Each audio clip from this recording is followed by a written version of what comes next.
నారాయణ కవి కృత హితోపదేశం విగ్రహం అంటే యుద్ధం సంధి రెండవ భాగం 4/8/24. దీని తెలుగు అనువాదం శ్రీ జి రెడ్డి బాల చెన్నారెడ్డి గారు.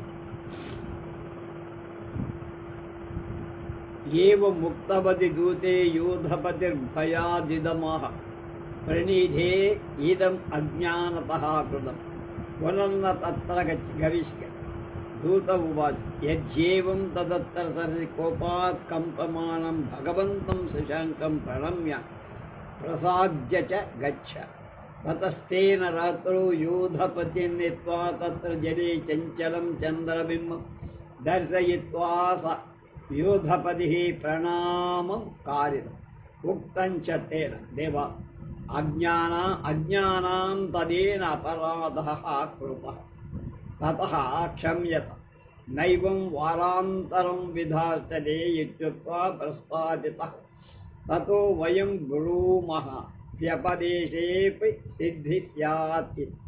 ఇలా ఆ దూత అంటే కుందేళ్ల దూత చెప్పగానే గజరాజు భయపడి నమ్రంగా ఇలా విన్నవించాడు, రాయబారి క్షమించండి, తెలియక తప్పు చేశాను, మళ్ళా అక్కడికి వెళ్ళను, మీరున్నటువంటి హరణం ఆ కొలకి. అది విని దూత విజయుడు అనే ముసలి కుందేలు ఇలా, అలా అయితే కొలను వద్దకు రా, కొలనులో భగవానుడైన చంద్రుడున్నాడు, అతడు నీ ఎడ కోపావేశంతో వణుకుతున్నాడు, ఆయనకి నమస్కరించి ప్రసన్నుడి చేసుకో. అలా చెప్పి కుందేలు రాత్రి వేళ ఆ గజరాజును కొలను దగ్గరకి తీసుకువెళ్ళింది. కొలనులో అలల తాకిడి చేత కదలాడే చంద్రబింబాన్ని చూపించింది. ఆ తరువాత గజరాజు చేత నమస్కారం ప్రణామం చేయించింది. స్వయంగా ఇలా అర్థించింది, ప్రభు, ఇతను తెలియక గజరాజు ఈ తప్పు చేశాడు, అందువల్ల ఇప్పటికి క్షమించండి, మళ్ళా ఇలాంటి తప్పు ఎన్నడూ జరగదు. ఆ ప్రార్థన నటించి యోధపతిని పంపేసింది గజయూధం. అందుచేత మేము మయూర ప్రభు సేవకులం అంటే నెమలి సేవకులం చెబుతున్న మహాత్ముల పేరు ఏదో నెపంగా పేర్కొనడం వల్ల కార్యసిద్ధి కలుస్తుంది. తతో మయోక్తం స ఏవాస్మత్ ప్రభు రాజహంసో మహాప్రతాపో అతి సమర్థ త్రైలోక్యస్యాపి ప్రభుత్వం తత్ర యుజ్యతే కిం పునః పక్షిరాజ్యం తదా హంసై పక్షిభిః దుష్టా కథమస్మ భూమౌ చరత్సి అభిధాయ రాజ్ఞశ్చిత్రవర్ణస్య సమీపం నీతః తతో రాజ్ఞః పురో మాం ప్రదర్శ్యతే ప్రణమ్యోక్త దేవా అవధీయతాం ఏవ దుష్టో స్మద్దేశే చరన్నపి దేవపాదాన్ అధిక్షిపతి రాజాః ఓయం కుతః సమాయతః తే ఊచుః హిరణ్యగర్భనామ్నో రాజహంసస్యానుచరః కర్పూరద్వీపాత్ ఆగతః అథాహం వృద్ధేన మంత్రిణా పృష్టః కస్తత్ర ముఖ్యో మంత్రీ ఇతి. అథాహం మయోక్త సర్వశాస్త్రార్థపారగః సర్వజ్ఞో నామ చక్రవాకః ఇతి. ఆ తర్వాత నేను ఇలా అన్నా, మా ప్రభువైన రాజహంసుడే మహాపరాక్రమ సంపన్నుడు, అధిక పరాక్రమశాలి, బలశాలి, 3 లోకాలకు ప్రభువు అవటానికి సమర్థుడు. ఇక ఈ పక్షిరాజ్యం ఎంత కోన్ కిస్కా. అప్పుడు ఈ పక్షులు, అలాంటప్పుడు మా రాజ్యంలో ఎలా తిరుగుతున్నావురా నువ్వు అన్నాడు. తమ ప్రభువైన చిత్రపర్ణుడి దగ్గరికి తీసుకువెళ్ళి అతడికి ప్రణమిల్లాయి, నన్ను చూపి ఇలా చెప్పాయి, దేవా వినండి, ఈ దుష్టుడు మన దేశంలో తిరుగుతూ పూజ్యపాదులైన ప్రభువులను నిందిస్తున్నాడు. రాజు అడిగాడు, ఎవడ్రా వీడు, ఎక్కడి నుంచి వచ్చి? అప్పుడు వాళ్ళు ఇలా చెప్పాడు, ఇతడు హిరణ్య గర్భుడనే రాజహంస సేవకుడు, కర్పూర ద్వీపం నుంచి ఇక్కడికి వచ్చి.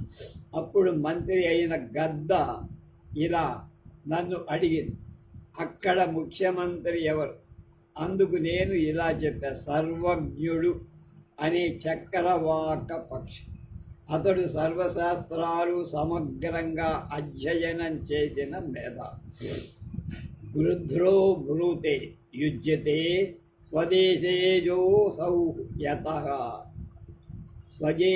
స్వదేశజం కులాచార విరుద్ధముపధా శుచిం మంత్రజ్ఞమవ్యసనిదం వ్యభిచార వివర్జితం అధీతవ్యవహారార్థం మౌలం ఖ్యాతం విపశ్చితం సముత్పాదకమర్ధస్య విదధ్యాత్ మంత్రిణం నృప. అప్పుడు మంత్రిగా ఉన్న గద్ద ఇలా, మంచిదయ్యా, అతడు ఆ దేశంలో జన్మించిన వాడే అనుకుంటా. ఎందుకంటావా? స్వదేశంలో పుట్టినవాడు, సకల సత్కుల సంజాతుడు, మంచి కులంలో పుట్టిన, ఆచారాలతో పవిత్రంగా ఉండేవాడు, ధర్మ పరీక్షలలో పవిత్రుడుగా నిలబడ్డవాడు. అలాగే రాజనీతిజ్ఞుడు, తాగుడు మొదలైన వ్యసనాలు లేనివాడు, పరస్త్రీలపై వ్యామోహం లేనివాడు, వంశపరంగా వచ్చినవాడు మౌలుడు అంటారు, సద్గుణాల చేత ప్రసిద్ధుడు, విద్వాంసుడు, ధన సంపాదన దక్షుడు అయిన వాడినే మంత్రిగా ప్రభువు నియమించుకోవాలయ్యా. ప్రతి వాడిని ఎవరిని పడితే వాడిని చేసుకోకూడదు మంత్రిగా అన్నారు.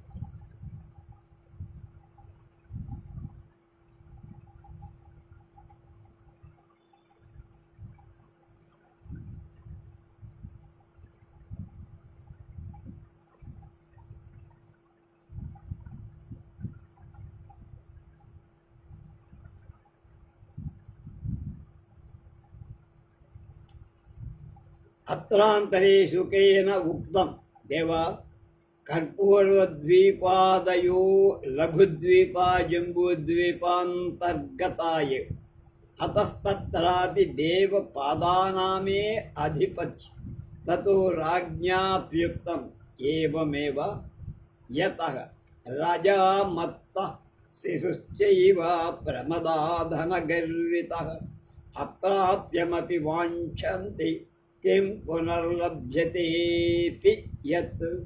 అంతలో అక్కడ ఉండే ఒక చిలక ఇలా అంది, దేవా, కర్పూర ద్వీపం మొదలైన చిన్న ద్వీపాలు జంబూ ద్వీపంలో చేరి ఉన్నాయవని అంతర్భాగం. అందువల్ల అక్కడ కూడా ప్రభువులదే అధికారం, అంటే మందే. అప్పుడు రాజు కూడా అలాగే అన్నాడు. ఎందుకంటే ప్రభువు పిచ్చివాడు, శిశువు, యవ్వన మదంతో ఉన్న యువతి, ధనం చేత గర్వితుడైన వాడు, ఈ ఐదుగురు పొందటానికి సాధ్యం కాని దాన్ని కూడా కోరుకుంటుంది. ఇక అది లభించే స్థితిలో ఉన్నదాన్ని గురించి ఏం చెప్పాలి? వాళ్ళకి విర్రవీగిపోతుంది. తతో మయోక్తం యది వచనమాత్రాయణై ఆధిపత్యం సిద్ధ్యతి తదా జంబూద్వీపేప్య స్మత్ప్రభు అర్హి అప్రభోహి హిరణ్యగర్భస్య స్వామ్యమస్తి శుకో బ్రూతే కథమత్ర నిర్ణయః మయోక్తం సంగ్రామ ఏవ రాజ్ఞా విహస్యోక్తం స్వస్వామినం గత్వా సజ్జీకుడు తదా మయోక్తం స్వదూతోపి ప్రస్తావ్యతాం రాజోవాచ కః ప్రయాస్యతి దౌత్యేనః న యత ఏవం భూతో భూతః కాయ భక్తో గుణీషు చేర్దక్ష ప్రగల్భో వ్యసనీక్షమి బ్రాహ్మణ పరమర్మవ్యో దూత స్యాత్ ప్రతిభానవాన్. అప్పుడు నేను చెప్పా ఇలా, మాట మాత్రం చేతనే ప్రభుత్వం దొరికితే ఈ జంబూద్వీపంలో కూడా మా ప్రభువైన హిరణ్య గర్భుడి యొక్క ఆధిపత్యంలోనే ఉందయా, నువ్వేదో అనుకుంటున్నావు. ఆ మాట అనగానే చిలక అయితే ఇందు నిర్ణయం ఎలా సాగుతుంది? నేను మాదే అంటున్నావు, నువ్వు మాదే అంటున్నావు ఎలా? అప్పుడు నేను యుద్ధమే పరిష్కార మార్గం అన్నానని చెప్పాడు. అది విని రాజు నవ్వుతూ, అలా అయితే నువ్వు వెళ్ళి మీ ప్రభువుని యుద్ధానికి సిద్ధం చెయ్యి అని. అప్పుడు నేనన్నా, తమ దూతను కూడా నాతో పంపాడు. అప్పుడు రాజు తన వాళ్లతో ఇలా చర్చించాడు, రాయబారిగా ఎవరు వెళ్తారు? ఎందుకంటే దూత రాయబారి అయినాడు వాడు ఎలా ఉండాలి? వాడి కొన్ని లక్షణాలు. రాజభక్తుడిగా ఉండాలి, గుణవంతుడు, పవిత్రుడు, కార్యదక్షుడు, వాక్పటుత్వం ఉన్నవాడు, మర్యాది మద్యం మొదలైనవి తాగనివాడు, సహనం ఉన్నవాడు, పరహృదయం గ్రహించేవాడు, బ్రాహ్మణుడు. బ్రాహ్మణుడు అంటే బ్రాహ్మణ కులంలో బట్టి బాగా చదువుతాడు, ప్రతిభావంతుడు అయిన వాడినే రాయబారిగా.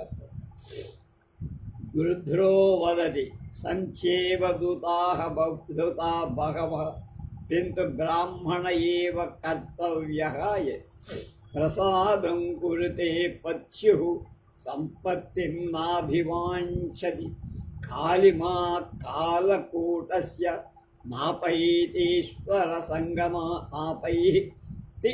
ఈశ్వర సంగమాత్. అప్పుడు గద్ద మంత్రి ఇలా చెప్పింది, దౌత్యానికైతే చాలామంది ఉన్నారు, కానీ బ్రాహ్మణుడే దూతగా పంపాలి. ఎందుకంటే బ్రాహ్మణుడైన దూత ప్రభువుని ప్రసన్నం చేసుకో, డబ్బు కూరుకో, అలాగే ధన ఆశకు లోబడు, ఈశ్వరుడి సంబంధం పొందిన కాలకూట విషం తన నల్లధనాన్ని పోగొట్టలేదు. అంటే బ్రాహ్మణుడు ఐశ్వర్యం మధ్య ఉన్న తన నిర్లోభ గుణాన్ని వెడబడు, చాలా పవిత్రంగా ఉంది. ప్రాణాహ సుఖ ఏవ వ్రజత్ సుఖ త్వమేవానీన సహ తత్ర గత్వా స్మదభవిషం గురు ఇది శుకో బ్రూతే యథా జ్ఞాపయతి దేవః కిస్త్వయం దుర్జనో బకః తదనేన సహ సంగచ్చామి తదా చోక్తం కలహ కరోతి దుర్వృత్యం మూలం ఫలతి సాధుషు దశాననో హరత్సీతాం బంధనం తు మహోదధే. అప్పుడు రాజు చిత్రవర్ణుడు జంబూద్వీప పక్షిరాజు ఇలా అన్నాడు, అయితే చిలక నువ్వే పో, చిలకే వెళ్ళాలి అని అంటే చిలకను ఉద్దేశించి, చిలక నువ్వే ఇతడితో అక్కడికి వెళ్ళి రాజహంస అయిన హిరణ్య గర్భుడికి మా అభిప్రాయం చెప్పు. అప్పుడు చిలక అంది, ప్రభు చిత్తం, కానీ ఈ కొంగ చాలా చెడ్డది కనుక అతడితో వెళ్ళను. విజ్ఞులు కూడా కొన్ని మాటలు చెప్పారు, దుష్టుడు నీచ కార్యం చేస్తా, దాని ఫలం సజ్జనుడు అనుభవించాల్సి వస్తుంది. రావణుడు సీతను అపహరించాడు, సముద్ర బంధనం పొందాడు. అపహరించ పైన నస్తాతవ్యం నగంతవ్యం దుర్జనేన సమం క్వచిత్ కాక సంఘాద్భతో హంసః తిష్టం గచ్చంశ్చ వర్తకః. రాజోవాచ కథమేతత్ శుకః కథయేత్. అలాగే దుర్జనుడితో కలిసి ఎక్కడా ఉండకూడదు, స్నేహం కూడా పనికిరాదు, వాటి నీడ ఉండకూడదు. అలాగే దుర్జనుడితోడి ఎక్కడికి ప్రయాణం కూడా చెయ్యదు. ఎందుకంటే కాకితో కలిసి ఉన్న హంస అలాగే కాకితో ప్రయాణం చేసి వర్తక పక్షి అంటే మీల పల్లంకి పట్టి మరణించాయి అన్న. రాజు అడిగాడు, ఏమిట్రా కథ చెప్పమని. అప్పుడు చిలక చెప్తాడు, హంస కాక పథిక కథ. నాలుగోది హంస కాకి పథికం అంటే పథికుడు బాటలు. అశ్చుజ్జయినీవ ప్రాంతరేర్ప్లక్షతరు తత్ర హంసకాకౌ దివసత తదాచిత్ గ్రీష్మసమయే పరిశ్రాంతః కశ్చిత్ పథికస్తత్ర తరుతలే ధనుష్కాండం సన్నిధాయ సుప్తః తత్ర క్షణాంతరే తన్ముఖాద్ వృక్షఛాయా ఆపగత్ తతః సూర్యతేజసా తన్ముఖం వ్యాప్తమవలోక్య తద్వృక్షస్థితేన పుణ్యశీలేన శుచినా రాజహంసేన కృపయా పక్షౌ ప్రసార్య పునస్తన్ముఖే ఛాయాకృత తతో నిర్భర నిద్రా శుచినా పరిభ్రమణ పరిశ్రాంతేన పాంధేన ముఖవ్యాదానం కృతం. ఉజ్జయిని అనే నగరానికి వెళ్ళే దారిలో ఒక రావి చెట్టు, లక్షధరు రావి చెట్టు. ఆ చెట్టు మీద ఒక హంస ఒక కాకి. ఒకసారి ఎండాకాలానికి ఒక బాటసారి ఆ దారిన పోతూ బాగా ఎండ తీవ్రంగా ఉండటంతో అలసిపో చెట్టు కిందకు వచ్చాడు. విల్లు చేతిలో ఉంది, నేల మీద పెట్టి నిద్రపోయి వెంటనే నిద్ర వచ్చింది. కానీ త్వరలోనే అతడి ముఖం మీద చెట్టు నీడ తొలగిపోయి సూర్యుని బట్టికి మారుతుంది కదా, ఎండ వచ్చి దీని చెట్టు మీద ఉండే హంస చూసి చాలా జాలిపోయింది. విశుద్ధ పుణ్య స్వభావం కలది అవటంచే తన రెక్కలను విప్పి ఆ బాటసారికి నీడ పట్టింది. అప్పుడు మార్గాయాసం చేత గాఢమైన నిద్రా సుఖాన్ని ఆయన అనుభవించి బాటసారి యాదృచ్ఛికంగా నోరు తెరిచాడు అనుకోకుండా. అధ పరసుఖమసహిష్ణు స్వభావ దౌర్జన్యేన సకాకస్తస్య ముఖే పురీషోత్సర్గం కృత్వా పలాయిత తతో యావదసౌ పాంధవుత్థాయోర్యం ఊర్ధ్వం నిరీక్షతే తావత్తేనావలోకితో హంసః కాండేన హతో వ్యాపాదిచ్చ అతోహం బ్రవీమి నస్థాతవ్యం ఇది. అప్పుడు ఇతరుల సుఖాన్ని సహించలేని కాకి తనకు పుట్టుకతోనే వచ్చే దుర్బుద్ధిని బట్టి ఆ బాటసారి నోరు తెరిచాడు కనుక అందులో రెట్టయి వెళ్ళిపోయాడు. బాటసారికి మెలకు వచ్చింది, కోపంతో పైకి చూశాడు, హంస కనపడింది. కర్రతో కొట్టాడు. ఆ దెబ్బతో హంస ఠపా చచ్చిపోయాడు. అందుచేత నేను చెబుతున్నారా, నీచులతో ఎప్పుడూ కలిసి ఉండకూడదు. కాక వర్తకయో కథ.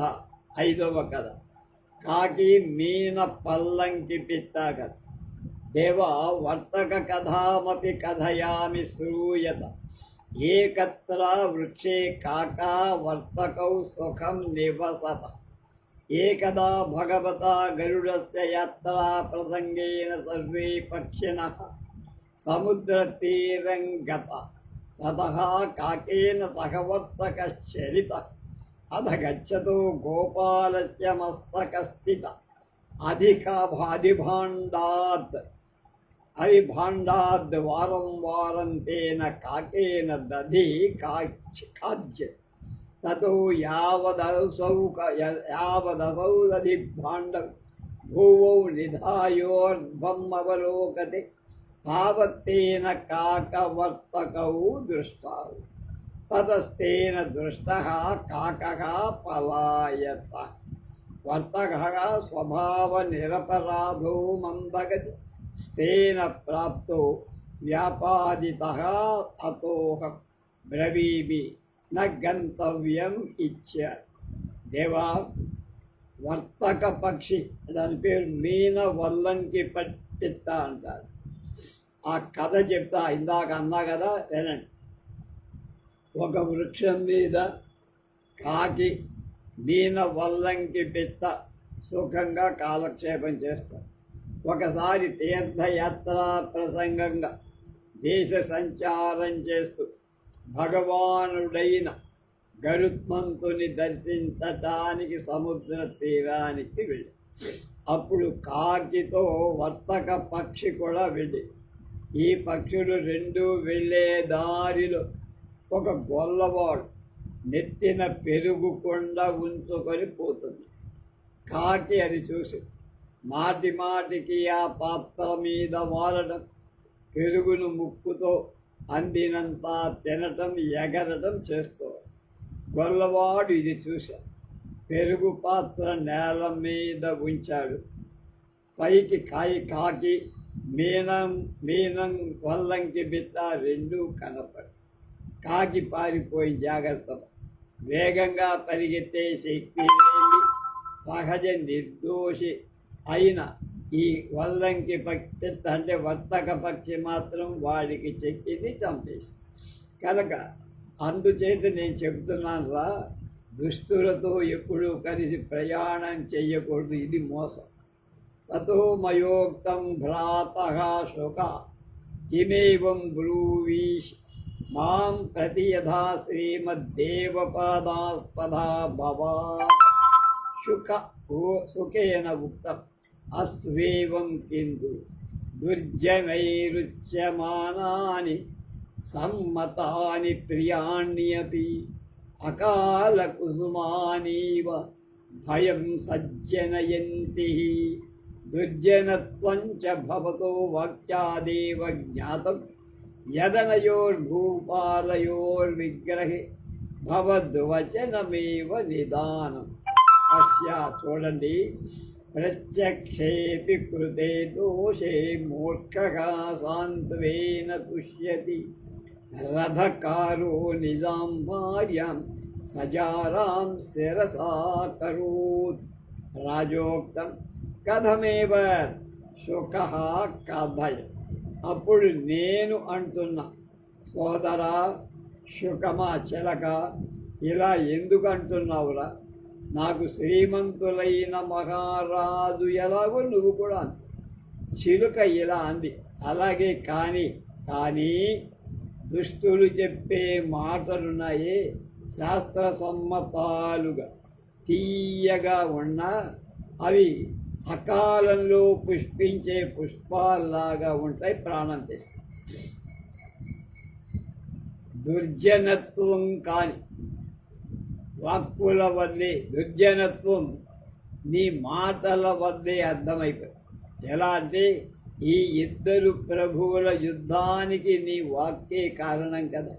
చూడు, తప్పును కళ్ళతో చూసి కూడా మూర్ఖుడు ఓదార్పు మాటలతో సంతృప్తి పొందుతాడు. సంతృప్తి. వడ్రంగి తన భార్యను విటుడితో పాటు నెత్తిన పెట్టుకున్నాడు. రాజు అడిగాడు మళ్ళా క్వశ్చన్, ఏంట్రా వడ్రంగి కథ ఏమిటి చెప్పమంటే, చిలక చెప్పడం కదా. అది 6వ కథ, రథకార కథ, వడ్రంగి కథ. అస్తి యౌవన శ్రీనగరే మందమతిర్నామ రథకార సచ స్వభార్యాం బంధకీం జానాత్ కింతు జారేణ సమం స్వచక్షుష నైకస్థానే పశ్యతి. తతో సౌరథకారః అహమంజం గ్రామం గచ్చామి ఇత్యుక్త్వా చలితః సకియద్దూరం గత్వా పునరాగచ్చ పర్యంకతలే స్వగృహే నిభృతం స్థితః. అధ రథకారో గ్రామాంతరం గత ఇతి సముపజాత విశ్వాసః స జారః సంధ్యాకాల ఏవాగతః. పశ్చాత్తేన జారేణ సమం తస్మిన్ పర్యంకే నిర్భరం క్రీడంతి. పర్యంకతలస్థితస్య భర్తుః కించిదంగస్పర్శాత్ స్వామినం మాయావినం విజ్ఞాయ మనసి సా విషన్నా భవత్. యౌవన శ్రీ అనే నగరంలో మందమతి అనే వడ్రంగి ఉన్నాడు. వాడు తన భార్య జారిని అంటే కొరట అని అర్థం చేసుకుంది. కానీ మెండగాడితో ఒక చోట ఉండటాన్ని తన కళ్ళతో ఏనాడు చూడదు. దాన్ని నెపం చేసి బయటికి పంపుదామని. అప్పుడు ఆ వడ్రంగి భార్యతో నేను ఇవాళ పక్క ఊరికి వెళ్తున్నానే అని ఇంటి నుండి కదిలి కొంత దూరం వెళ్ళాడు. మళ్ళా వచ్చి భార్యకు తెలియకుండా ఇంట్లో ప్రవేశించాడు. మంచం కింద రహస్యంగా దాగి. అప్పుడు ఆమెను మరిగిన వాడు వచ్చాడు. వడ్రంగి పొరుగురికి పోయాడని గట్టి నమ్మకంతో వాడు సంధ్య వేళకే వెళ్ళి ఆవిడ అతనితో ఆ మంచం మీద హాయిగా స్వేచ్ఛగా గడిపి ఇంతలో ఆమె అవయవం ఒకటి అప్రయత్నంగా మంచం కింద పరుండిన మగడికి తగిలి. వెంటనే ఆమె తన మగడు చేసిన మోసం గ్రహించింది, విషాదం పొంది. తతో జారాయణోక్త కిమితి త్వమద్యమయా సహ నిర్భరం నరమసే విస్మితేవ ప్రతిభాసి మే త్వమి అధ తయోక్తం అనభిజ్ఞోపి సౌ మమ ప్రాణేశ్వరో येन మమ క్షౌమారం సఖ్యం స్వోద్యగ్రామాంతరం గత తేన వినా సకల జనపూర్ణోపి గ్రామో మాం ప్రతి అరణ్యవత్ ప్రతిభా కిం భావి తత్ర పరస్థాని కిం ఖాదితవ అధం వా ప్రసుప్తః ఇత్యస్మద్ధృదయం విదీర్యతే జరో బ్రూతే తవ కిమేవం విధా స్నేహభూమి రథకార్. అప్పుడు దాని విటుడు ఇలా అడిగాడు, ఎందుకు ఇవాళ నువ్వు నాతో స్వేచ్ఛగా రమించటం లేదు? ఏదో కంగారుతో ఉన్నట్లు కనిపిస్తున్నావని ఈ వడ్రంగి భార్యను అడిగాడు. అందుకు ఆమె అంది, నాకేం నీకు తెలియదు. ఈ నా భర్త నాకు యవనారంభం నుండి ప్రియుడు, మిత్రుడు. ఇవాళ అతడు ఉత్తర ఊరి పక్క ఊరికి వెళ్ళాడు. అతడు లేని ఈ గ్రామం ఎందరో జనులతో ఉండిందైనా నాకు అడవిగానే తోస్తుంది. ఎందుకంటే ముందే గమనించింది కింద వాడున్నాడు. అతడు లేని గాని ఏనుగునో అక్కడ పరస్థలంలో ఏం తిన్నాడు, ఎలా పడుకున్నాడు అని, వాడు ఏమవుతాడు ఏనుగు కాదు, ఏమవుతున్నాడు, ఎలా తిన్నాడు, ఎక్కడ పడుకున్నాడు అని నా గుండె పగిలిపోతోందని బోటకము. అప్పుడు విటుడు ఇలా అన్నాడు, ఈ వడ్రంగిపై నీకు ఎంత ప్రేమ ఉందా? బంధక్యవదత్ ఏ బర్బరా కిం వదసి శృణు పరుషాణ్యపి యా ప్రోక్త దృష్టాయా క్రోధచిక్షుషా సుప్రసన్నముఖీ కర్తు సా నారీ ధర్మభాజనం అపరంచ. అంటే ఇదే కాక నగరస్థో వనస్థో వా పాపో వా యది వా శుచి యాసాం స్త్రీణాం ప్రియో భర్త ఆసాం లోకా మహోదయా. జారిని అంటోంది ఎవరితో? విటుడితో. ఒరే అడవి మనిషి రా, నువ్వు ఏమంటున్నావు విను.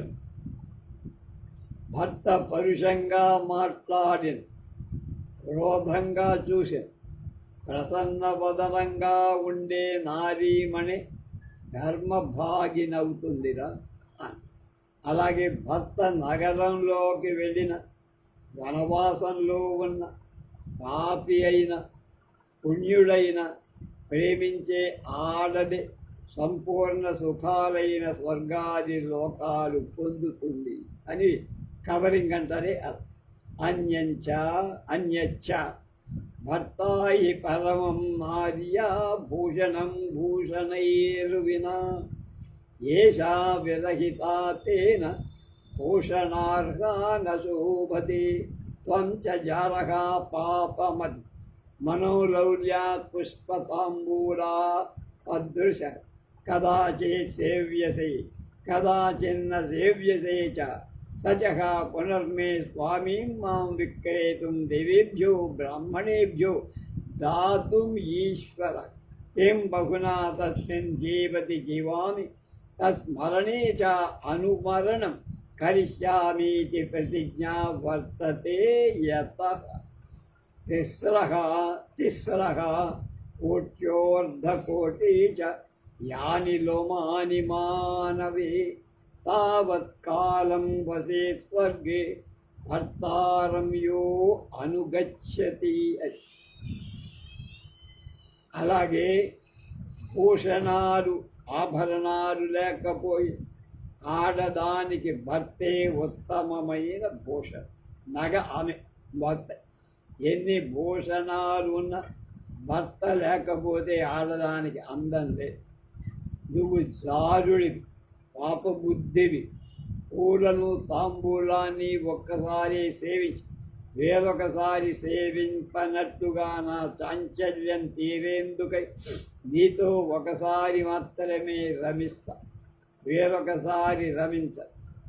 నా భర్త అయితే నన్ను అమ్మడానికి కానీ లేక దేవతలకైనా బ్రాహ్మణులకైనా దానం చెయ్యటానికి కానీ అధికారం ఉన్నది. అనేక మాటలు ఎందుకురా, నా ప్రతిజ్ఞ. అతను జీవిస్తే జీవిస్తా, మరణిస్తే సహగమనం చేస్తా అని బాగా బూటకపు మాట. మానవుడి శరీరంలో 3.5 కోట్ల రోమాలు వెంట్రుకలున్నాయి అని అంటారు. భర్తతో సహగమనం చేసిన ఆడ అన్నేళ్ళు స్వర్గంలో సుఖంగా నివసిస్తుందని పెద్దలు చెప్పారు. అన్యచ్చ వ్యాలగ్రాహీ యథా వ్యాలం బలాదుద్ధరతే బిదాత్ తద్వద్భర్తారమాదాయ స్వర్గలోకే మహీయతే చితౌ పరిష్వజ్య విచేత సంపతిం ప్రియా హి యా ముంచతి దేహమాత్మనః కృత్వాపి పాపం శతలక్షమప్యసౌ పతిం గృహీత్వా స్వర్గలోకమాప్నుయాత్ యతః యస్మై దద్యాత్ పితాత్వేనాం భ్రాతావానుమతే పితుః తం శుశ్రూషేత జీవంతం సంస్థితం చ న లజ్జయేత్. ఇంకా సహగమనం చేసిన స్త్రీ పాములవాడు తొర్రలో నుండి పాముని బలంగా పైకి లాగినట్టు తన భర్తను నరకం నుండి ఉద్ధరించి అతడితో స్వర్గ సుఖాలు పొంది, అలాగే మరణించిన మగడి శరీరాన్ని కౌగలించుకొని చితి మీద ఆహుతి అయిన స్త్రీ కోటి పాపాలు చేసిందైన భర్తతో స్వర్గ సుఖాలు అనుభవిస్తుంది కనుక.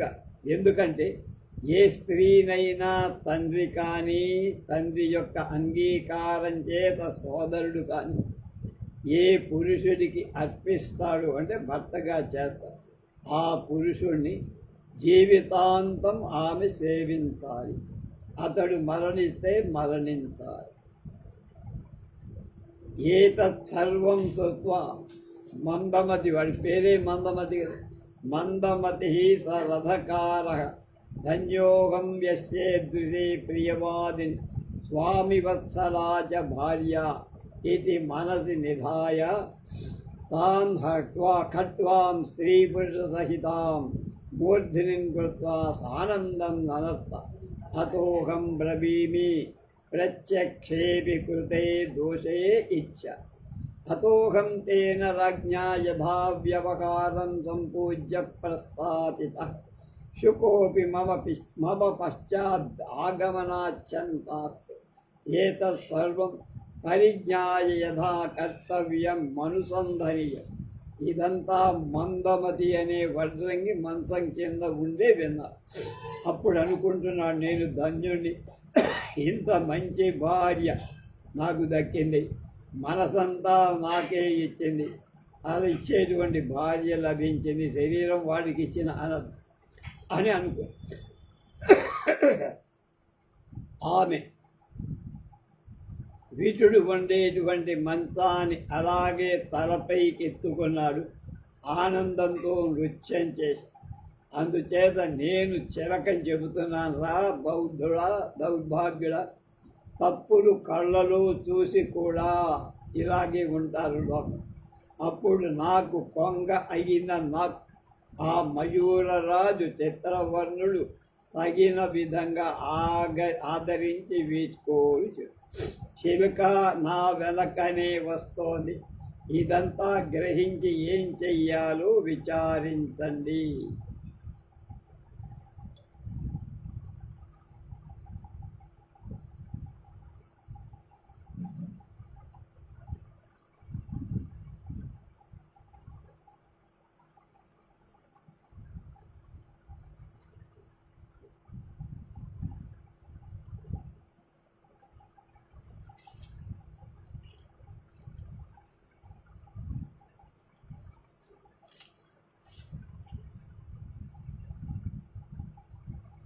చక్రవాకో విహస్యాః దేవ బకేన తావద్దేశాంతరమపి గత్వా యథాశక్తి రాజకార్యం అనుష్ఠిత.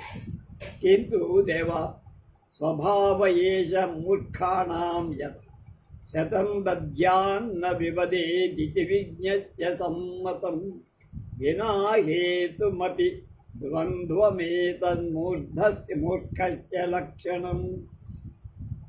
చక్రవాక పక్షి నవ్వి హిరాన్ దేవా, ఈ కొంగ పరదేశం కూడా శక్తి కొలది రాజకార్యాన్ని సమర్థంగా కానీ ప్రభు, మూర్ఖుల స్వభావం ఇలాగే ఉంటుంది.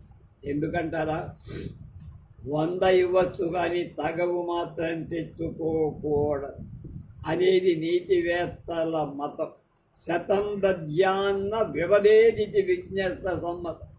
100 రూపాయలు ఇచ్చి వదిలించుకోవాలి కానీ తగవు కోడిపట్టి పోట్లాడ తెచ్చుకోవాలి అనేది నీతివేత్తల మతం. కారణం లేకే తగవు అంటే పోట్లాట రాదు. అలా తెచ్చుకుంటే అది మూర్ఖ లక్ష్యం.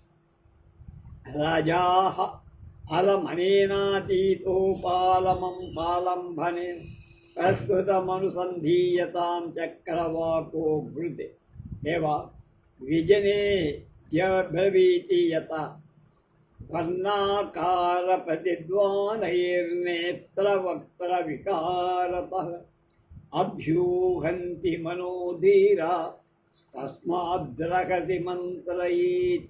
అప్పుడు రాదు ఇలాను, ఈ గతించిన దాన్ని గురించి ఆలోచించడం ఎందుకు, నిందించడం ఎందుకు, ఉపయోగమేం లేదు దాన్ని. కనుక ప్రస్తుతం ఏం చెయ్యాలో ఆలోచన. జక్కవ పిట్ట ఇలా ప్రభు రహస్యంగా విన్నవిస్తా ఎందుకంటారా అని రంగు, రూపం, శబ్దం, కళ్ళ యొక్క కూర్పు కాదు మార్పు, ముఖంలోని భేదాలు, ఇలాంటివన్నీ కూడా మనస్సులోని భావాన్ని ప్రతిభాశాలులు గుర్తిస్తారు. అందువల్ల రాజకీయాలను బహిరంగంగా చర్చించరాదు, రహస్యంగా ఆలోచించాలి. తతో రాజా మంత్రీ చ తత్ర స్థితౌ అన్యేన్యత్ర గ్రతాః. చక్రవాకో బ్రూతే దేవా అహమేవం జానామి కస్యాప్యన్మన్మనీ నియోగిన ప్రేరణయా బకేనేదమనుష్ఠితం యత వైద్యానాం ఆతురః శ్రేయాన్ వ్యసనీయో నియోగినాం విదుషాం జీవనం మూర్ఖః సద్వర్ణో జీవనం సతాం. అప్పుడు రాజు అంతా రాదంటున్నాడు, మంత్రి మాత్రమే అక్కడ ఉన్నారు. తక్కిన వాళ్ళంతా బయటికి వెళ్ళిపోయారు. అప్పుడు ఆ చక్రవాక పక్షి ఇలా దేవా, మన వారిలోని ఎవరో ఒక రాజోద్యోగి యొక్క ప్రేరణ చేత కొంగ అలా చేసి ఉంటుందని నాకు తోస్తోంది. ఎందుకంటారా? వైద్యులకు రోగి, రాజ ఉద్యోగులకు ఆపన్నుడైన ప్రభు, విద్వాంసులకు మూర్ఖు, సజ్జనులకు సత్కులంలో పుట్టినవాడు జీవిత ఆధారం అంటారు కదండి అని. రాజా బ్రవీత్ భవతు కారణమత్ర పశ్చాన్నిరూపణీయం సంప్రతి యత్ కర్తవ్యం తన్నిరూప్యత. చక్రవాకో బ్రూతే దేవ ప్రణిధిస్తావత్తత్ర ప్రహీయత తదనుష్ఠానం బలాబలంచ జానీమః తథాపి భవే స్వపరరాష్ట్రాణం కార్యాకార్యా అవలోకనే చారచక్షుర్మహీ భర్తుః అస్య నాస్యంధ్య ఏవ సహ. రాజు ఇలా అంటాడు. అలాగే కానీ ఈ విషయంలో కారణం ఏమిటో తర్వాత ఆలోచిద్దాం. ప్రస్తుతం కర్తవ్యం ఆలోచిద్దాం. చక్రవాకం అప్పుడు ఇలా చెప్పాడు, గూఢచారిని ముందుగా పంపుదాం. అతడి శత్రువు యొక్క అభిప్రాయం, బలం, బలహీనత మొదలైనవి తెలుసుకొని అది సముచితమైన ఆలోచన. తన దేశంలో పరదేశంలో సంభవించే మంచి చెడ్డలను చూసేందుకు ప్రభువుకు వేగువాడే కన్ను కనుక ఏ రాజుకు అలాంటి వేగు ఉంటాడు? ఆ వేగు లేడు, వాడు గుడ్డివాడి కింద ఆ రాజుని జమేసుకో. సచ ద్వితీయం విశ్వాసపాత్రం గృహీత్వాయ తేనే స్వయం తత్రావస్థాయ ద్వితీయం తత్రత్యమంత్రకార్యం సునిభృతం నిశ్చిత్య నిగద్య ప్రస్థాపయాతి తథుక్తం.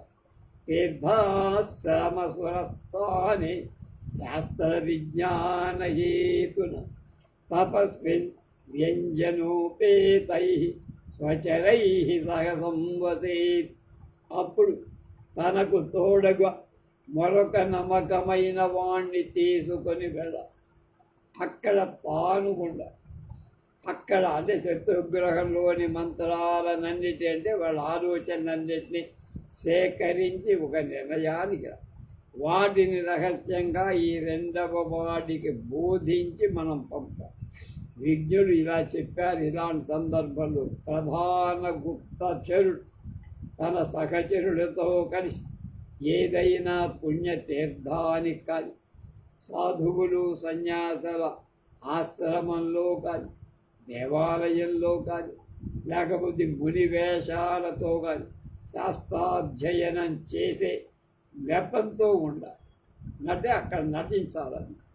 గూఢాచారశ్చ యో జనే స్థలే నచర తతో సావేవ బకు వియుజ్యత ఏతాదృశ ఏవ కశ్చిత్ బకు ద్వితీయత్వేన ప్రయ తద్గృహలోకశ్చ రాజద్వారే తిష్టన్ కింత్వే తదపి సగుప్తమనుష్ఠాతవ్యం షట్కర్ణో భిజ్యతే మంత్ర తథా ప్రాప్త్యస్య వార్తయ జిత్యాత్మనా ద్వితీయే మంత్ర కార్యో మహీభృత. నీతిలో నేల మీద సమానంగా ఎవడు తిరగగలవాడు వాడు గూఢచారిగా వెళ్ళటానికి అర్హుడు మనలు. అలాంటి దాన్ని మరొక కొంగను దీనికి తోడుగా పొందుదాం. ఈ రెండు కొంగల కుటుంబాన్ని రాజ ఆధీనంలో ఉండేట్టు చేద్దాం. కానీ ఇదంతా చాలా రహస్యంగా జరగాలి ప్రభువు. ఎందుకంటే ఆ 6 చెరువుల్లో పడిన ముగ్గురికి తెలిసిన సందేశం లేక మంత్రం, అంటే 6 చెవుల్లో ముగ్గురికి తెలిసిన మంత్రం లేక అందరికీ అది బహిర్గతం అయిపోదు, అంటే రహస్యం దాచుకోలేదు. అందుచేత ప్రభువు తాను ఆత్మీయుడైన మరొక్కడు ఉండేటట్లుగా సందేశం పంపడం అలా ఆలోచనగా మంత్రాంగం చెయ్య. పశ్య మంత్రభేదే ఏ దోష భవంతి పృథివీ తద్పతే న శక్యాస్తే సమాధాతు నీతి విదాం మతం. రాజా విమృశ్యోవాచ ప్రాప్త స్థావన్మయోత్తమ ప్రణిధి మంత్రీ బ్రూతే దేవా తదా సంగ్రామే విజయోపి ప్రాప్త. అప్పుడు చూడండి, రాదు రహస్యం పొక్కిదే అంటే బయటపడితే, పొక్కిదే అంటే బయటపడి, రాజుకు ఎన్నో దోషాలు కీడు జరుగుతాయి.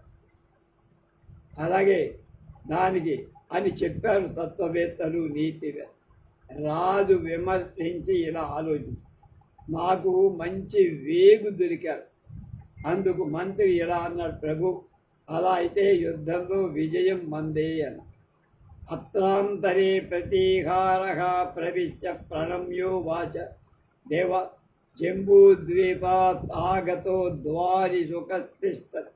రాజా చక్రవాకమాలోకతే చక్రవాకేనోక్తం కృతావాసే తావద్గత్వా తిష్టత్. పశ్చాదానీయ ద్రష్టవ్యః యథా జ్ఞాపయతి దేవః. ఇచ్చవిధాయ ప్రతీహారః శుకం గృహీత్వా తదావాసస్థానం గతః. రాజాః విగ్రహస్తావత్ సంస్థితః చక్రవాకో బ్రూతే దేవ తథాపి ప్రాగేవ విగ్రహో న విధి యతః.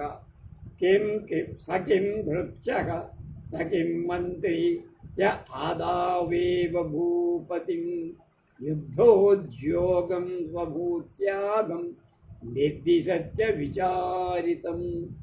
ద్వారపాలకుడు లోపలికి ప్రవేశించాడు, నమస్కారం చేశాడు. ఇలా చెప్పు, ప్రభు జంబూ ద్వీపం నుండి ఒక చిలక వచ్చిందండి, ద్వారం దగ్గర మీ దర్శనం కోసం ఎదురు చూస్తాం. రాజు విని మంత్రి వైపు సాభిప్రాయంగా చూశాడు. అప్పుడు మంత్రి చక్రవాక పక్షి ఇలా అన్నది, అతిథి గృహానికి తీసుకువెళ్ళు, కాసేపు విశ్రాంతి తీసుకొని తర్వాత తీసుకువచ్చి ప్రభు దర్శనం చేయించు అన్న. ప్రతీహారుడు ప్రభువులు ఆజ్ఞాపించినట్లే చేస్తారని ఆ చిలకను అతిథి గృహానికి తీసుకు. అప్పుడు రాజు మంత్రితో అన్నాడు, ఇప్పుడు యుద్ధం ఎదురుగా వచ్చి కూర్చున్నట్లు అనిపిస్తోంది. అప్పుడు చక్రవాకం ఇలా, ప్రభు అలా ఉన్నా మొదటనే యుద్ధం చేయటం మంచిది కాదు. ఎందుకంటే పూర్తిగా విచారించకుండా యుద్ధం చేయడాన్ని కాదు, దేశాన్ని చరించటానికి కాదు. ప్రభువుకు ఇచ్చే మంత్రి దుష్ట మంత్రిగా, సేవకుడు చెడ్డవాడుగా లోకం భావిస్తుంది. అపరంచా పైగా విజేతుం ప్రయతేతారీన్ న యుద్ధేన కదాచన అనిత్యో విజయో యస్మాత్ దృశ్యతే యుజ్యమానయోః. అన్యచ్చ సామ్నా దానేన భేదేన రథవా సమస్తైరథవా పృథక్ సాధితుం ప్రయతాతైరీన్ స యుద్ధేన కదాచన. అలాగే మహారాజా, యుద్ధం ద్వారా శత్రువుని జయించేందుకు ఎప్పుడూ ప్రయత్నం చేయకూడదు. ముందే యుద్ధం పనికి. యుద్ధంలో ఇరుపక్షాల వాళ్ళ విజయం అనేది చెప్పలేం, ఎటుపక్క ఉంటుంది. సామదాన భేదాలనే ఉపాయాలు 3 ఉన్నాయి. వాటిని వేరువేరుగా సమగ్రంగా ప్రయోగించి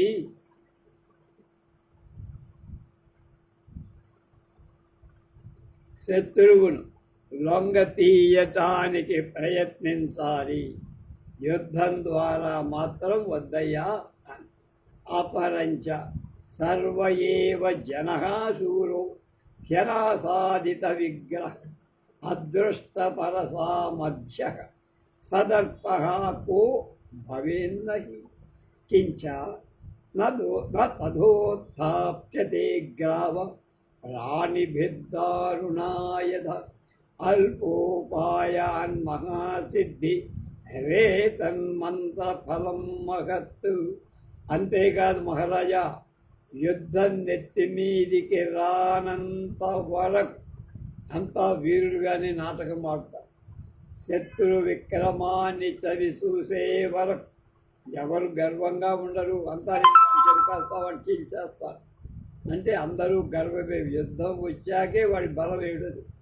అలాగే బరువైన బండ కర్రల ద్వారా తేలికగా పైకి ఎత్తబడుతుందా కదా, అలాగే అల్పమైన శ్రమ లేని ఉపాయం చే పెద్ద కార్యం సిద్ధిస్తుంది. అదే రాజనీతి మంత్రఫలం అంట. కింటు విగ్రహముపస్థితం విలోక్య వ్యవహ్రియతాం యతః యథా కాలకృతోద్యోగాత్ కృషికి ఫలవతీ భవేత్ తద్వ నీతిరియం దేవ చిరాత్ ఫలతి నక్షణాత్ అపరంచ దూరే భీరుత్వమాసన్నే శూరత మహతో గుణః విపత్తౌ చ మహాన్ లోకే ధీరత్వమధిగచ్చతి. కానీ యుద్ధం ఎదురుగా ఉన్నట్లే మనం ఉండాలి ఎప్పటికప్పుడు. తేలిగా సాచివేత పనికి.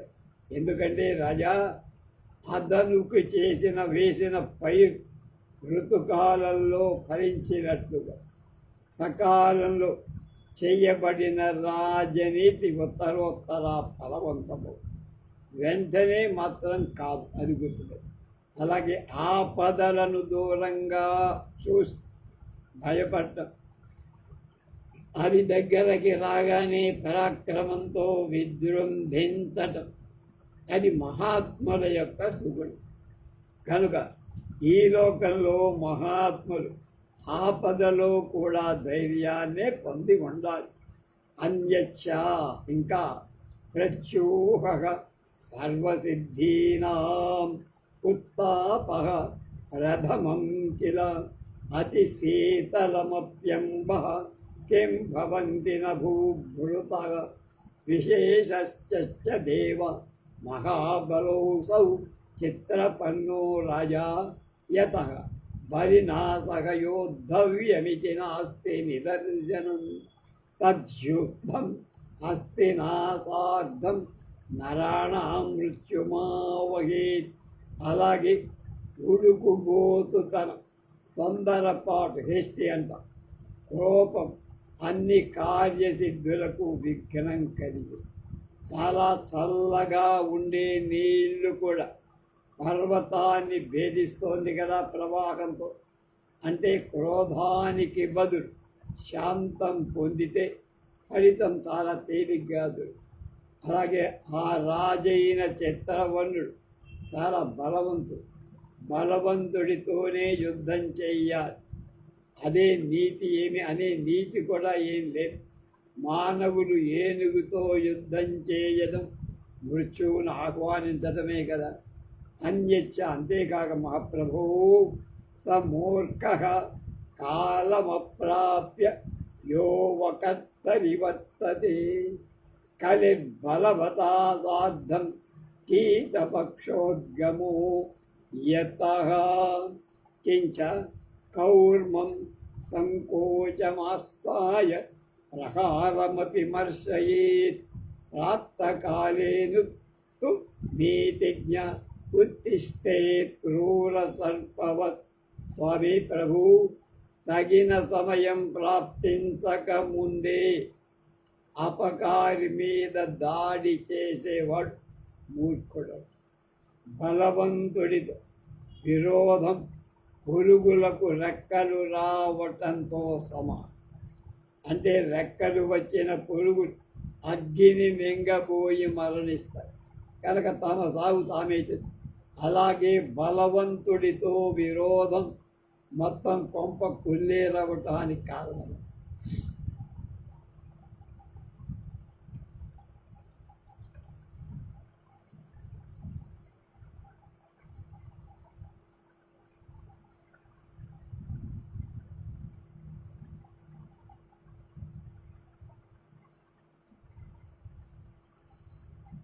రాజనీతిజ్ఞుడు ఆపదలు వస్తే తాబేలులాగా సంక్షోభం పొందని ముడుచుకుపో, తగ్గి బాధను అనుభవించాలి, సహించాలి.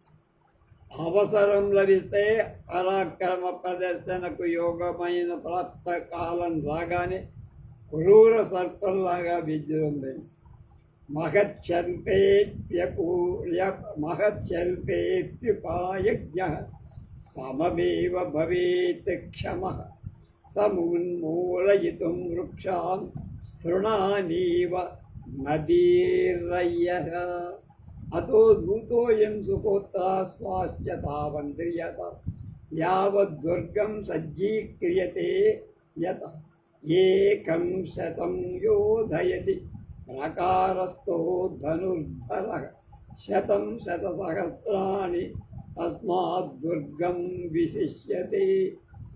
ఎలా నదీ ప్రవాహం గడ్డి పరకలను మహావృక్షాలను పెళ్ళగించి తీసుకెళ్ళటానికి ప్రవాహంతో పాటు సమర్థంగా ఉంటుందో, అలాగే ఉపాయం ఉన్నవాడు గొప్ప శత్రువునైన చిన్న శత్రువునైన తేలిగ్గానే జయించడానికి సమర్థుడుగా.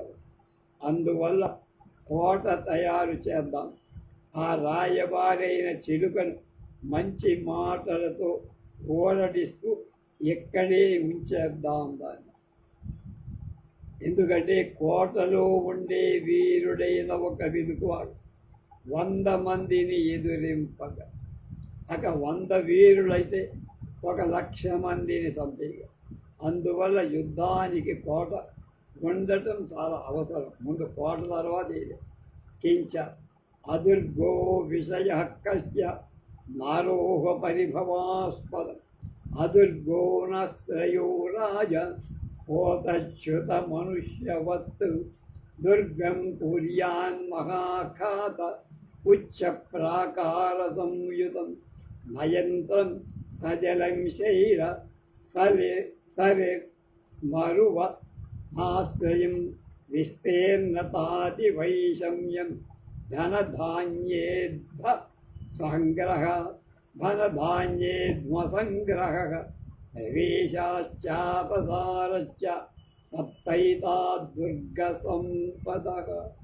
అలాగే స్వామి, కోట లేని రాజ్యం ఎంత బలవంతమైన ప్రభువుకు చెందినైన కోట ఉండే చింత ఎంత చిన్న ప్రభువుకైనా లోబడిపో. కోట లేకపోతే రాజు ఊరికే లోబడిపో. కోట లేనివాడు, ఆశ్రయం లేనివాడు అయిన ప్రభువు పడవ నుండి జారి నదీ ప్రవాహంలో పడిపోయిన వాడైపో, మునిగిపో. కోటను సర్వ పర్వత ప్రాంతాలలో కానీ, నదీ ప్రాంతాలలో కానీ, ఎడారిలో కానీ, దుర్గమ అరణ్యంలో కానీ నిర్మించి దాని చుట్టూ అగర్తముండ ఎత్తైన ప్రాకారము, యుద్ధానికి ఉపయోగించే యంత్రం మంత్రయుతమై జలయుక్త తటాకాలతో ఉన్న, నీటితో ఉన్న తటాకాలు. అలాగే విశాలత ఉండాలి. అలాగే విషమత, తేలిగ్గా లోబడకుండా ఉండాలి. జల సౌకర్యం, అక్కడ ఉండే వాళ్ళకి జలం తాగటానికి, వాడుకోవటానికి. దుర్గాన్ని కాపలా కాదు. ఆహార సమృద్ధి, కోటలో ఉన్న వాళ్ళందరికీ 3 పూట్లను 2 పూట్లను ఎప్పుడు నిరంతరం ఆహార సరఫరాకి ఆగిపోకుండా. ఇంధన సంగ్రహం, కర్రలు బొగ్గు ఏది వాడుతారో అవి కూడా పుష్కలం. అక్కడే దాంతోపాటు ఒకవేళ శత్రువులు తెలియకుండా మీద పడి రహస్యంగా తప్పించుకుపోయే బెల మార్గం, రహస్య సొరంగాలు. అలాగే నిర్గమ మార్గం కూడా, ప్రవేశం మార్గం, నిర్గమ ప్రవేశించే మార్గం, లోపలికి రావటానికి బయటికి వెళ్ళటం. ఈ 7 కోట యొక్క సంపద. విశాలత, విషమత అంటే దుర్గమతం అంటే పటిష్టంగా, జల సౌకర్యం, ఆహార సమృద్ధి, ఇంధనాన్ని సంపాదించడం, కట్టెలు బొగ్గులు మొదలు. రహస్యమైన ప్రవేశానికి మార్గం, రహస్యంగా బయటికి వెళ్ళటానికి ఈ 7 కోట యొక్క ముఖ్య సంపదలుగా భావించాలి. మహారాజా రాజాః దుర్గానుసంధానే కో నియుజ్యతాం ఇది చక్రవాకో యో యత్ర కుశలః కార్యే తం తత్ర వినియోజయేత్ సర్వస్వదృష్టకర్త కర్మాయ శాస్త్రజ్ఞోపి విముహ్యతి. తదా హూయతాం సారసః తథానుష్ఠితేనతి సమాగతం సారసమవలోక్య రాజోవాచ భో సారసా త్వం సత్వరం దుర్గమనుసందేహి. అప్పుడు రాజు ఇలా అన్నాడు, బాగానే ఉంది అమ్మాయి, నువ్వు మంచి సలహా చెప్పావు. దుర్గం నిర్మించేటందుకు సమర్థుడైన వాళ్ళు ఎవరిని నియమించాలి మనం? అప్పుడు ఆ చక్రవాకం ఇలా, ఎవడు ఏ పనిలో నేర్పు కలిగి ఉంటాడు వాడిని ఆ పనికి నియోగించాలి. శాస్త్రం తెలిసిన వాడై అనుభవం లేనివాడు పనిలో వాడికి రాణించడు అని పెట్టదు. కనుక బిగ్గురు పెట్టను పిలవండి. బిగ్గురు పెట్ట సారస అంటే బిగ్గురు పెట్ట పిలవండి. అలాగే బెగ్గురు పెట్టని పిలిచారు. వచ్చిన బెగ్గురు పెట్టను చూసి రాజు ఇలా, బెగ్గురు పెట్ట నువ్వు త్వరలో కోట కట్టేయాలి. సారథగా ప్రణమ్యో వాచ దేవా దుర్గంతావదిదమేవ చిరాత్ సునిరూపితమాస్తే మహత్సర కింత్వే తన్మధ్యద్వీపే ద్రవ్యసంగ్రహ క్రియతాం యత్ ధాన్యానాం సంగ్రహో రాజ ఉత్తమః సర్వసంగ్రహ నిక్షిప్తం హి ముఖే రత్నం న కుర్యాత్ ప్రాణధారణ. దిగ్గురు పెట్టి నమస్కారం చేసి రాజుతో, ప్రభు చిరకాలంగా మనం చూస్తూ వస్తున్న ఈ మహాసరోవరమే మన కోటండి. ఇక తక్కిన ద్రవ్య సేకరణ దీని మధ్యన ఉండే ద్వీపంపై చేయటం సముచితంగా ఉంది. ఇతరాలైన వస్తువులన్నిటికంటే ఆహార వస్తువులు ముందు సేకరించి పెట్టారు. ఎందుకంటే నోటిలో పడిన అంటే ఉంచబడిన రత్నం ఎంత విలువైందా ప్రాణాన్ని రక్షించలేదు కదా. ఆహారం అంటే ఆకలైతే అక్కడ రత్నాలు మింగలేం కదా, లేదా పగడాలు ముత్యాలు తినలేం కదా, బంగారం తినలేం కదా. అందుకని తగిన ఆహార సంపద మనకి ఉండాలి. అలాగే కించ ఖ్యాత సర్వరసానాం హి లవణో ఉత్తమ గృహీతంతు వినాతేన వ్యంజనం గోమయాయతే. అలాగే రసాలు రుచులు అన్నిటిలో ఉప్పులు చాలా గొప్పది. ఉప్పు లేని ఏ కూర లేకపోతే ఏ పదార్థం తయారు, దాన్ని ముందుగా సేకరించాలి. అది లేకపోతే ఎంత కూర లాంటివి ఏవైనా సరే, కూర శాఖమైనా అది పేడలాగా ఉంటుంది, రుచి లేకుండా. అందుకనే ఉప్పుకి ఇంకొక పేరు రుచి అంట. రాత్రిపూట పూర్వకాలంలో పెద్దవాడు ఆ విస్తల్లో అన్నం వడ్డించిన తర్వాత మందన ఉప్పు కూడా వేసేవారు. అన్నం తినేటప్పుడు నాకు ఉప్పు తీసుకురా అని ఎవరికి చెప్పకూడదు.